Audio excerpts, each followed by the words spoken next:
each and every one of us here is full of love, overwhelmed and packed with love, each and every one of you, who lived in the 14 and 1500s for only 49 years. Cái nhân vật thánh thần mà con ngưỡng mộ là Chaitanya, sống vào thế kỷ thứ 15. And Baba said of him that he was the only real neo-humanist in the history of the development of humankind, in the entire history. Ông ta là người theo thuyết tân nhân bản đầu tiên trong lịch sử con người.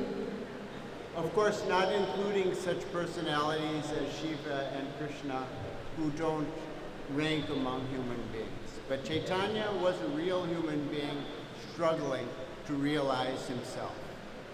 Krishna là bậc thánh thần, còn Chaitanya là con người thực sự. And his history is too long for me to talk about in any detail. Và cái lịch sử của nhân vật này tôi sẽ kể theo từng chi tiết.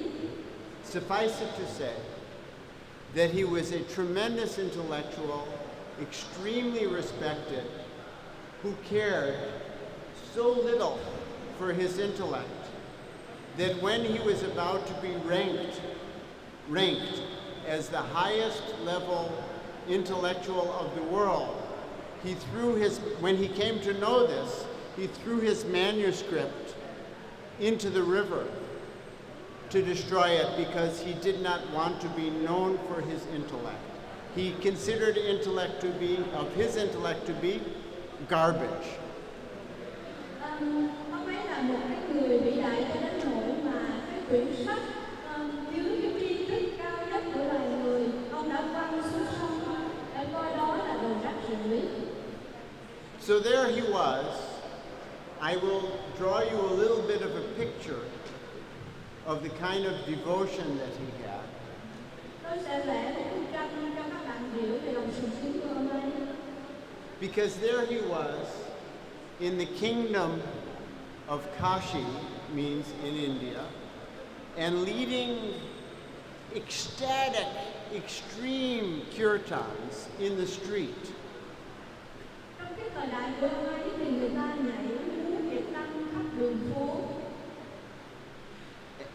I'll talk much more than you summarize. So he's moving down the street, and people are moving toward him like he's a magnet. He's singing kirtan, his arms are up, his eyes are crying, his face is in complete shine, and people are mesmerized, hypnotized by how he was, and the people are joining like everything.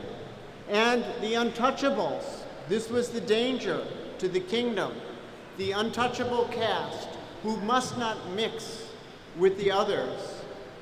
These people were also joining, and everyone else became blind. They didn't see the untouchables because they're in such a state of ecstasy. And at that moment, the king of Kashi, he became very, very concerned because the untouchables, they must remain untouchable because they are his soldiers. They must fight in the war as untouchables. So he was sending, this is a long story, I'm telling in brief, he sent assassins to kill Mahaprabhu Chaitanya. And the assassins, one after another, as they came up to him to kill him with a knife, they also went ecstatic. This is a true story, and joined the kirtan. And they joined, 2, 3 of them. Then the king himself became desperate. He went to kill Mahaprabhu Chaitanya, and he himself was swept into the kirtan and fell down crying. And not only was, okay, you say that much.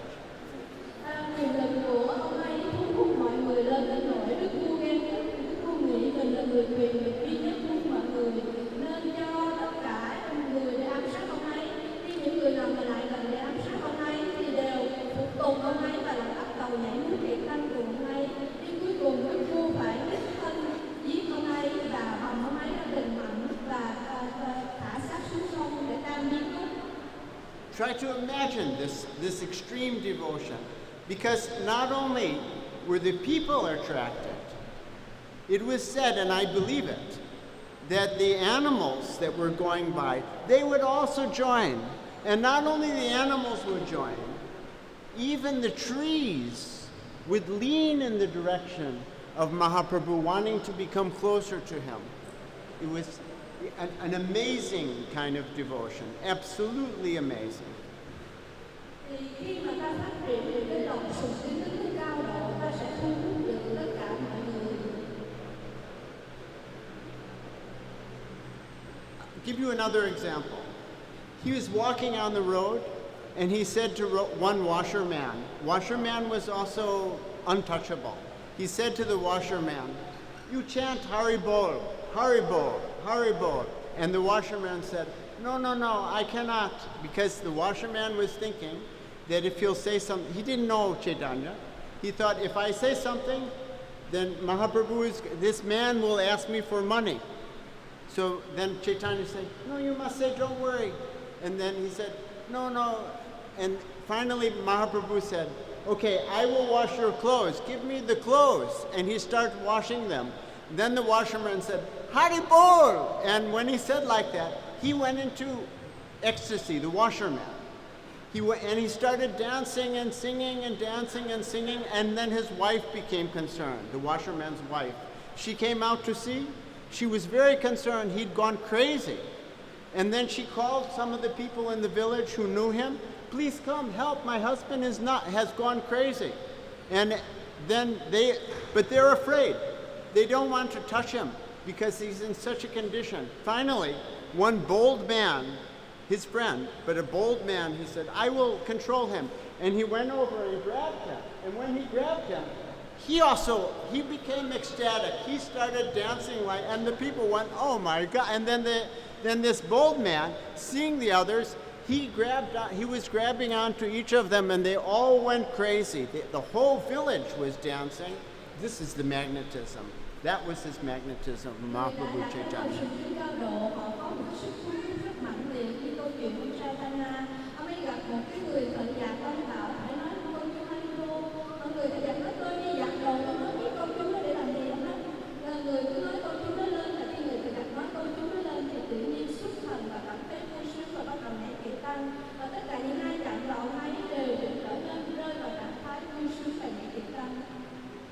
So, I spent one day with Dada Dharmavedananda, who was a very special devotee, and he told me different experiences he had with Baba. And one of the experiences, he said, this is amazing, he said that Baba said to him one day, "I will give you the experiences of Mahaprabhu Chaitanya." And so what he did was, he touched his chakras, then immediately this Dharmavedananda, he started dancing crazy. He lost all his mind. He was only singing Bhavanam Kevalam like crazy. Then other Dadas saw, they don't know what's happening. And Baba said to them, "He's crazy, lock him in the room." And they put him in a room in which there was a glass window. And he was dancing. He didn't pay any attention. He wasn't eating. He didn't care anything. Just dancing and singing Bhavanam Kevalam. And Baba said, "Don't let him out. He's a crazy nonsense boy," like this. And finally, after some time, it finished. And there was much more to this story. I just tell you one little part more. And this is, so then Baba, when he was calmed down and he was quiet, and Dharmavedananda was tired, and he was on the floor, and Baba sitting in the chair. And Baba said to him, "Come here, my boy. Come here, my boy. Come here, my." And Dharmavedananda, he's struggling because he was so weak to come. And Baba said, "Just give me your hand. Give me your hand."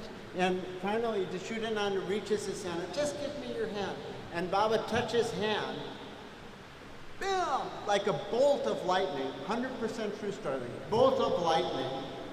He gets thrown across the room. He throws it and thrown across to the other wall. And then Baba said to him, "Oh, I'm so sorry, my boy, so sorry. You come here, come here, come here."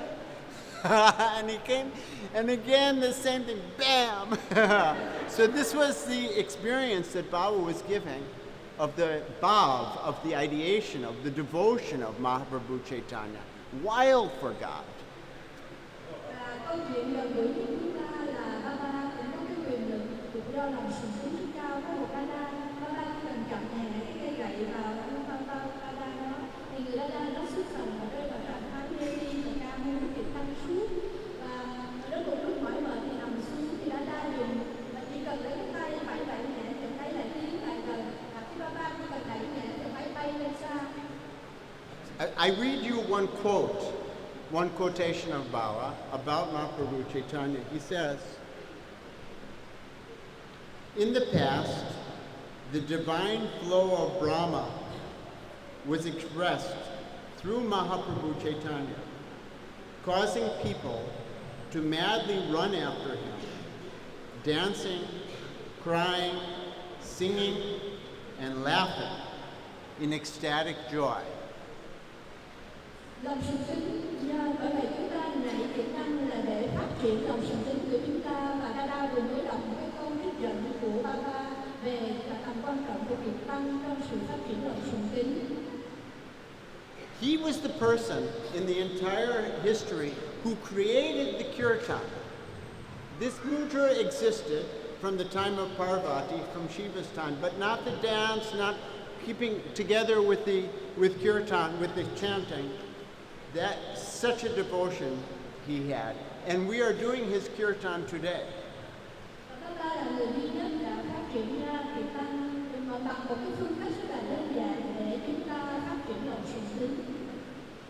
So and Baba said, when people would witness Mahaprabhu Chaitanya, automatically, just seeing his extreme devotion,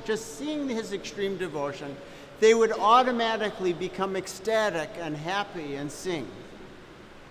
Và Baba nói chỉ cần nhìn qua cái ví dụ chuyện trong gương điển hình của Chaitanya, thì ta sẽ thấy được sự biểu lộ lòng sùng kính chân thật như thế nào. But those persons who were very immoral, Baba said, those persons who were very immoral, they were struck with his exact words, with sheer terror, with extreme fear. And either they went into shock or they're just running away like anything because they're so afraid to see this devotion. They cannot think what it is. But that was a very small minority, the people who were very, very immoral. Ngay cả lòng sùng kính chúng ta cũng phát triển được đối với những người mà ta coi là vô đạo đức nhất. And even those, if they were kept near, they would change quickly. So now, why did Baba say that Chaitanya was the only neo-humanist in history? He once asked this question. And the answers that came were because he was very much against dogma. He was against the caste, very strong. And then Baba said, no, Kabir was also, he did everything against the caste system. He was not a neo-humanist. Then somebody else said, because he was always dancing kirtan, fantastic kirtan. Baba said, no. So many people in history, they dance kirtan. In fact, I think there's one Dada always dancing kirtan in Anandanagar all day long, and he's not a neo-humanist. And then, because he combined spirituality with revolution. No, Subhash Chandra Bose, he was very spiritual, very revolutionary, but he was not a neo-humanist. Then Baba said nobody could give the answer. I know. And nobody could give the answer, and then Baba said, because he was crazy. He was crazy with extreme yearning for God. So no matter how deep he went, no matter how much union he got, he wanted more. He wanted to experience Krishna, he wanted to experience God in every direction that he would look, in every being, in inanimate object, in everything, and finally he would experience this condition. His mind would go into a completely transcendent condition, would transcend everything. That was why he was a neo-humanist, who felt God deeply in every speck of the universe. Tâm linh cần kết hợp với lòng sùng kính thì mới đạt được trạng thái siêu việt. Nhiều người coi trạng thái siêu việt là sự điên cuồng, nhưng không phải như vậy. And last I say, very simple point, which I feel deeply and many say about Chaitanya and about many of these devotees that you're hearing about, and that is that if you want to win God or Guru's heart, we must come to the condition that he is not God for us. We completely forget that he is a God. And we love him. I love him as my master, or I love him as my brother or my sister, or I love him as my friend, or I love him as my lover. And we completely forget that he is God or Guru in that love. That love drives us insane. This is our path, ultimately, for Ragatmika Bhakti. Thank you. Và ban tâm lại để đạt được lòng sùng kính siêu việt đó thì chúng ta đừng coi thượng đế là thượng đế, mà coi như là một người anh em gần gũi với mình thì ta mới đến gần được